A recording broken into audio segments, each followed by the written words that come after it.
Halo, pernah nggak sih Anda ngerasa kalau ambil keputusan tuh kok seringnya pakai perasaan ya, bukan logika?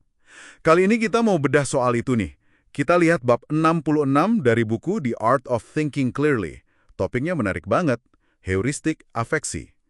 Di buku itu kan sempat disinggung ya, soal pendekatan rasional. Kayak hitung nilai harapan, nimbang baik buruknya hati-hati banget gitu.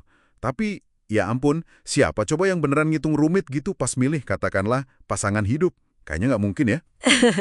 Iya betul, susah itu. Nah, otak kita tuh punya semacam jalan pintas. Cerdik sih, tapi kadang bisa bikin salah arah juga. Jalan pintas ya? Gimana tuh maksudnya? Ya, jalan pintas yang dibahas di bab ini namanya heuristik afeksi. Gampangnya gini deh, afeksi itu respon emosi sesaat Anda, perasaan suka atau nggak suka yang muncul gitu aja, otomatis. Oh, jadi kayak insting gitu ya? Suka nggak suka? Cepet banget. Betul. Misalnya nih, dengar kata kemewahan. Mungkin langsung ada rasa enak gitu kan. Tapi kalau dengar kata tembakan, wah langsung negatif rasanya. Nah itu dia afeksi. Impuls yang otomatis. Oke. Jadi afeksi itu soal rasa suka nggak suka instan, terus gimana itu ngaruh ke cara kita mikir?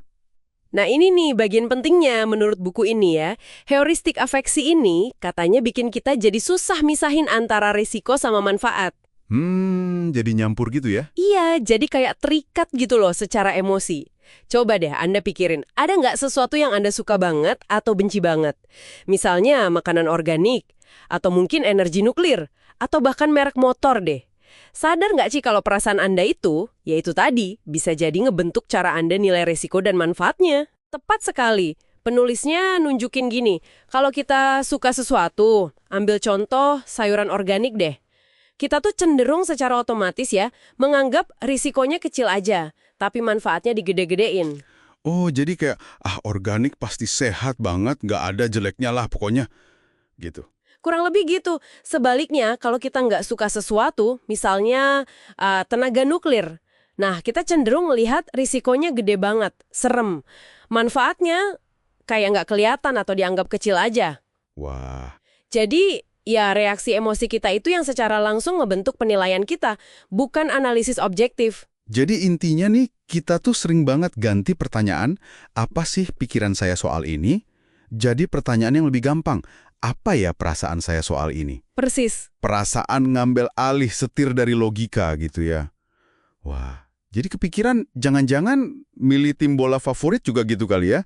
Kan nggak pakai hitungan nilai harapan. Haha, bisa jadi banget itu. Nah, makanya paham soal mekanisme ini tuh penting banget buat Anda. Kenapa? Soalnya kalau kita sadar ada yang namanya heuristik afeksi ini, Hmm, ya kita jadi bisa lebih waspada. Kapan nih perasaan kita mungkin lagi ngeganggu pandangan kita, terutama buat isu-isu penting atau kompleks. oke. Jadi biar nggak gampang kebawa arus gitu ya. Apalagi kalau ada argumen yang mainin emosi doang. Betul. Jadi ini mendorong kita buat cari info yang lebih seimbang.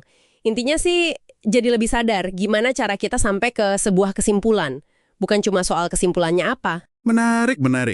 Oke, sebagai penutup nih ya, ada satu pemikiran buat Anda renungkan.